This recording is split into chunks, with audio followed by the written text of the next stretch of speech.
तो स्टूडेंट्स आज हम लोग यहाँ पर हैं भिलाई के साइड पे, जहाँ पे हम लोग प्लेट लोड टेस्ट कर रहे हैं। ये आप जेसीबी देख सकते हैं। सबसे इनिशियल जो वर्क है हमारे ग्राउंड पे इस फ्रेम को लेकर जाना है और वहाँ पे फिक्स करना। तो ये जेसीबी हमको मदद कर रहा है। ये इनिशियल एक्सकवेशन आप देख सकते हो जो हम लोगों ने प्लेट लोड टेस्ट के अरेंजमेंट के लिए किया है। तो ये 8 बाई 8 मीटर का एक बड़ा सा डिगिंग किया गया है जो 2 दिन से यहाँ पर किया जा रहा था, जहाँ पे अपन अपना सेटअप करेंगे। और इनिशियली आप देख सकते हैं हमारे जो इंस्ट्रूमेंट्स है उसको यहाँ पे रखा गया है विथ पेग्स। और ये जो सेक्शन है इसको पहले हम लोग इसके ऊपर लोड करेंगे और इसी का वर्क चल रहा है यहाँ पर। ये हमारे बेसिक इंस्ट्रूमेंट्स जो हमारे एक्सपेरिमेंट के लिए लगेंगे। तो इनिशियल सेटअप के लिए हम लोग ये पूरा काम जो है कर रहे हैं। जेसीबी के थ्रू हम लोग इस सेक्शंस को नीचे लेकर आ रहे हैं ताकि हमारे एक्सपेरिमेंटल स्टडी के लिए सेटअप बन जाए। तो ये छोटा सा और एक्सकवेशन किया गया है यहाँ पर। ये भिलाई के इंडस्ट्रियल एरिया में ये वर्क हो रहा है जो कि एक स्कूल बिल्डिंग के लिए है। और सरफेस पे हमारे ब्लैक कॉटन सॉइल था और जैसे ही हम नीचे जा रहे हैं तो हमको येलो कलर्ड सॉइल मिल रहा है। ये हम सेक्शंस को नीचे की तरफ लेके आ रहे हैं जेसीबी के थ्रू।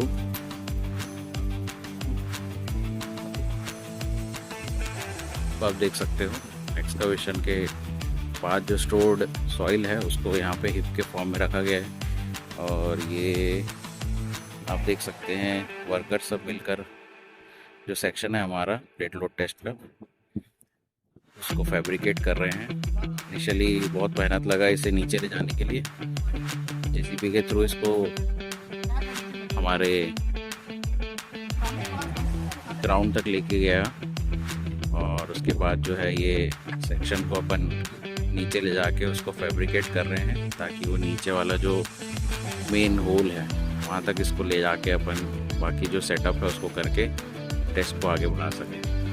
ये फैब्रिकेशन का वर्क आप देख सकते हो। ये वीडियो पॉट्स के साथ इसको लगाया जा रहा है और नट बोल्टिंग के साथ इसको कंप्लीट करके को बनाया जा रहा है। फैब्रिकेट करने के बाद हम इसको प्लेस करेंगे इस पर्टिकुलर प्लेस में जो कि एक्सकवेटेड है।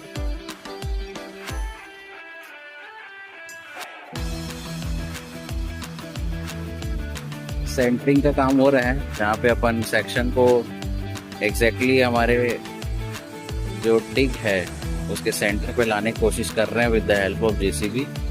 जेसीबी एक क्रेन से पकड़ के अपन इसको सेंटर तक लेके जा रहे हैं। किसी भी तरीके से इसमें वेरिएशन होने से हमारा जो टेस्ट है वो गलत हो सकता है, इसीलिए इसको अपन सेंटर पे लाने की कोशिश कर रहे हैं। और सारे एफर्ट्स करने के बाद फाइनली ये जो है सेंटर पर आ चुका है। अब थोड़ा सा अलाइनमेंट करने के बाद फिर हम अपने बीम्स को लेकर आएंगे और उसके बाद फिर जो है टेस्ट का प्रोसेस को आगे बढ़ाएंगे। सेक्शन पूरा जो है हमारा सेटअप हो चुका है और एग्जैक्टली सेंटर पर खड़ा हुआ है ये। और ये सपोर्टिंग बीम्स भी हम क्या कर रहे हैं कि इसके सेंटर तक लेके आना चाह रहे हैं ताकि हम एक्सपेरिमेंट को अच्छे से परफॉर्म कर सके। कुछ इस तरीके से हम लोग जो है उस बीम को जो हमने ट्रायंगल वाले सेक्शन को जोड़ा था उसको फिक्स करते हैं ताकि किसी भी तरीके से मोमेंट जो तोड़ लगने के बाद हो उसमें कोई चेंजेस ना आए और पूरी तरीके से फिट रहे। तो ये देख सकते हैं ये लोग जो हैं पूरी तरीके से उसको फिक्स करते हुए ताकि हम अरेंजमेंट करने के बाद जो है उसका सॉइल चेक जो है कर सकें। ये आगे की तैयारी आप लोग देख सकते हो जिसमें कि दोनों बीम को अटैच किया गया है हमारे जो ट्रायंगल फ्रेम के दोनों एंड पे। और नीचे उसको सपोर्ट करने के लिए हम लोग दे रहे हैं 2 बीम जो कि इस तरीके से आपको दिख रहा है। इसको हम नट और बोल्ट के साथ फिक्स करेंगे और उस हिसाब से फिर ये अरेंजमेंट करने के बाद हम लोग जो है आगे जो है वर्क करेंगे। इस टाइप का अरेंजमेंट आप बोल्ट सेक्शन के साथ मिक्स करके हमने बनाया है जो कि उसको उस बीम को सपोर्ट करेगा और जो कि इस एंड्स पे भी लगेंगे और जस्ट अपोजिट साइड की बीम पे भी लगेगा। तो ये अरेंजमेंट आप देख सकते हो जिसमें सिंपली इसको अंदर की तरफ धकेल के नट बोल्ट के साथ उसको कनेक्ट कर दिया जा रहा है बीम के साथ। हमारे ट्रायंगुलर जो सेक्शन है उसका और बीम को बैलेंस करने के लिए हम लोग जो हैं ये कुछ सैक बैग्स जो है हम लोग यूज़ करते हैं, जो कि कम्प्लीटली फिल्ड विथ सॉइल या फिर सैंड होना चाहिए। हमने यहाँ पे सॉइल यूज़ किया है जिससे कि ईज़िली अवेलेबल था यहाँ पर साइड पे, जो कि हमारे फ्रेम को कम्प्लीटली क्या करेगा, स्टेबल रखेगा, जिससे कि क्या होगा कि हमारे टेस्ट में किसी भी तरीके के डिफ्लेक्शंस और वेरिएशंस आने कम हो जाएंगे। तो आगे की कड़ी के लिए हम लोग आ चुके हैं यहाँ पर। अब देखते हैं कि कैसे हमारा टेस्ट रेडी होगा। उसके लिए हमारे साथ अंकित सर हैं, जो कि टेस्ट के कुछ यहाँ पे तैयारियाँ कर चुके हैं, डायल गेजेस लग चुके हैं। अब उसका डेमोन्स्ट्रेशन सर देंगे। तो अंकित सर प्लीज़ बताइए कि कैसे टेस्ट हमारा आगे की तरफ बढ़ रहा है। पूरी असेंबली हमने कर ली है जी, प्लस बैठ चुका है, हमने जैक भी लगा लिया है, रेडी है, एंड डायल गेजेस भी लगा लिए हैं। जीरो पे हमने मार्क कर लिया है दोनों डायल गेजेस को। अगर आप देखें पाएंगे यहाँ पे तो 2 डायल गेजेस हैं जी, एक लेफ्ट साइड के सेटलमेंट के लिए और एक राइट साइड के सेटलमेंट। कैसे फिक्स किया सर हमने इसको कुछ नहीं है, अपन ने इसको फिक्स किया है यहाँ पे, ये टच है इसके साथ, ठीक है। जैसे जैसे लोड पड़ेगा तो क्या होगा, इसका मूवमेंट होगा नीचे वाली प्लेट का, ठीक है जी। तो जैसे जैसे मूवमेंट होगा, मूवमेंट इसमें नोट होते चल जाएगा डायल गेज में जी। तो यही अपने को मूवमेंट, मतलब यहाँ पे मैं सेटलमेंट की बात कर रहा हूँ, तो वही अपने को सेटलमेंट देखना है कि लोड पड़ने में कितना सेटलमेंट हो रहा है। तो ये लेफ्ट साइड, ये राइट साइड का सेटलमेंट है, ये लेफ्ट साइड का सेटलमेंट है, फिर इसका एवरेज लेके टोटल सेटलमेंट निकालते हैं अपन जी। सर ये जो जैक लगा हुआ है इसके बारे में थोड़ा बता देंगे। ये हाइड्रोलिक जैक कहलाता है, इसके मदद से अपन लोड इम्पार्ट करते हैं। अगर आप देखेंगे ये एक साइड की असेंबली है और इसका ये कनेक्शन है इसके साथ, ये पाइप के साथ, ठीक है। एंड लोड जो इम्पार्ट होता है वो वहाँ से होता है, वो आपकी बॉडी देख रहे हैं, तो वहाँ से अपन मैनुअली लोड इम्पार्ट करते हैं। उसमें भी एक डायल गेज लगा हुआ है जो ये दिखाता है कि कितना लोड लग रहा है। तो कितने देर में स्टार्ट करने वाले हैं सर हम लोग? We are just about to start, we are almost ready. Okay, ठीक है। तो पूरा अरेंजमेंट करने के बाद फिर हम लोग जो है लोड इम्पार्ट करते जाएंगे, सेटलमेंट नोट करते जाएंगे, एंड फाइनली जो लोड वर्सेस सेटलमेंट है उसका ग्राफ प्लॉट करेंगे, एंड ग्राफ की मदद से फिर अपन अल्टीमेट जो इसका बेयरिंग स्ट्रेंथ है वो निकालेंगे। Okay, thank you sir. आगे भी डेमोन्स्ट्रेट करिएगा। ठीक है, देख सकते हैं राव जी हमारे जो है लोड लगा रहे हैं, और ये डायल गेज से आप देख सकते हो यहाँ से पे जो प्रेशर है वो इस पाइप के थ्रू जो है हमारे इंस्ट्रूमेंट के पास जा रहा है।